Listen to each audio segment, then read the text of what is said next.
definitively end after I die. It is about the generational causes of the end of love. And I will use a universal scale, a logical scale, not just a Christian scale or a martial arts scale. All right, I will use about 10 or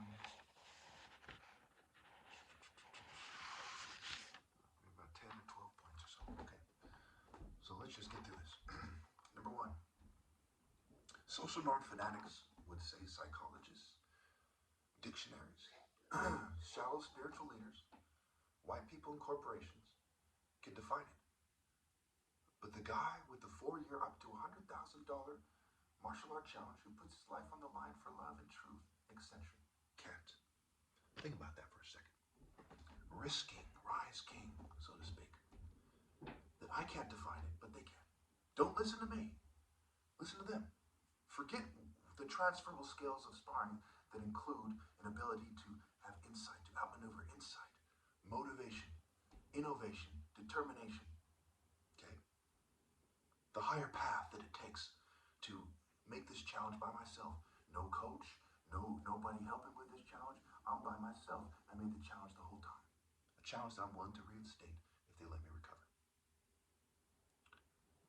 That's the first point. Already, they've lost because they're clinging on to social norms so much when love is a transcendent, intense. It is not a shallow flow kind of Flanders from The Simpsons feeling. It is an intense feeling.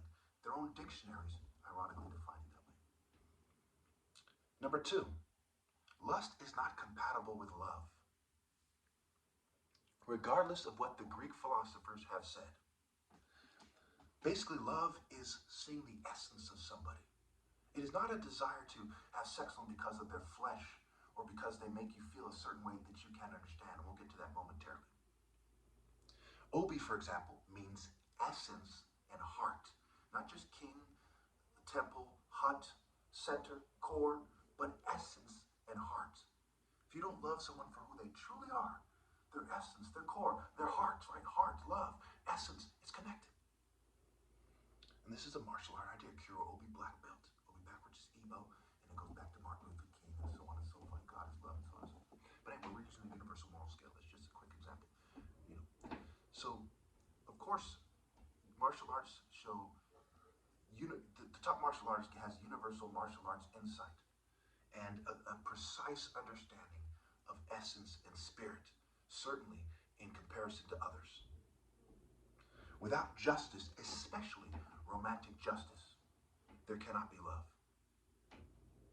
Ill-gotten gains from money, the root of all evil, does not create love. Even if you're just lower middle class, if you work for an evil corporation and you're like, hey, I have financial stability because I'm not blacklisted because I lie about things, okay? You can't have love. Imagine, John Smith or whoever does going to Pocahontas after raping and killing her people, for example. If that's what happened. And he says, look, I can offer you financial stability with the money that I got from raping and killing your people and stealing from them. And I'm kind of coercing you now, right? Kind of thing. Oh, and she's like, oh, okay. She's a dumb bitch. She's too stupid to have love, too fucking evil, petty, and selfish. Okay? She's not careful. See who you are fully. Careful. See, are full. She's careless. See who you are less. Who he is a monster that is leveraging ill-gotten gains from his Western colonial system that he got at her and her family and her people's expense when she's supposed to be a princess or something. She's supposed to be looking out for them. There's no excuse for that kind of madness. That is evil. Now, if his child was to do the same thing, he says, look, I'm related to John Smith and and I have these ill-gotten gains, and I'm part Native American, so you should marry me. Whoever marries him is a stupid fuck. She didn't care to see that he's a piece of shit. Without him saying a word, she should see his essence. He's a monster who's capable of such a thing. And he actually did it. And he's trying to woe her with that money. Look at the car I drive. I'm socially normative. I'm well-liked in this society where only cultures that are evil are allowed to kind of stick around because it's a dog-eat-dog society. So it's dog-eat-dog cultures that we see that are allowed. That brings me to my third point.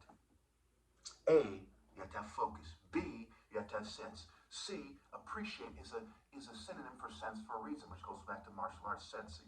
Okay. D, you have to see clearly. E, care, see who you are.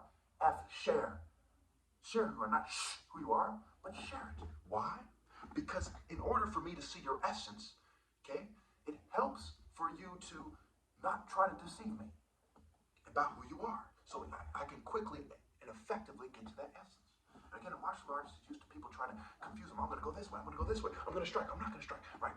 Okay. So I'm used to people trying to trick me about who they are and their motives and their feelings and their desires and what they're actually going to do. Their promotion. Right. To promote. Promotion. A movement. Okay. Meant meaning mind. Mind, body, soul, spirit being connected. But again, we're going to use universal principles. These are just kind of side points that prove my point to a T, but okay. G, you have to live in reality, not illusion. All these groups these days want you to reinvent yourself. The church wants you to reinvent yourself even these days. The New Age, all these mental, all these corporate motivational groups. Motive A, alpha shun. Number 4.